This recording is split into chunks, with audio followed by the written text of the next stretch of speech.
سلام علیکم دوستان عزیز. اینا ششلیک تماشا کنید. چه خوش و پختگی تیار شدگی. ما یک ویدیو کرده بودم روز 21 اکتبر 2023 دخترچم بیبی فاطمه جان در شهر چلیابینسک تولد شدگی بود.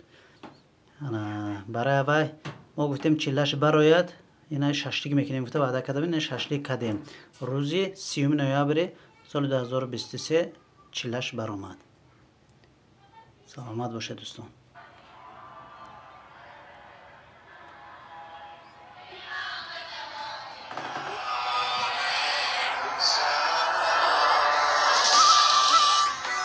خير في الحياة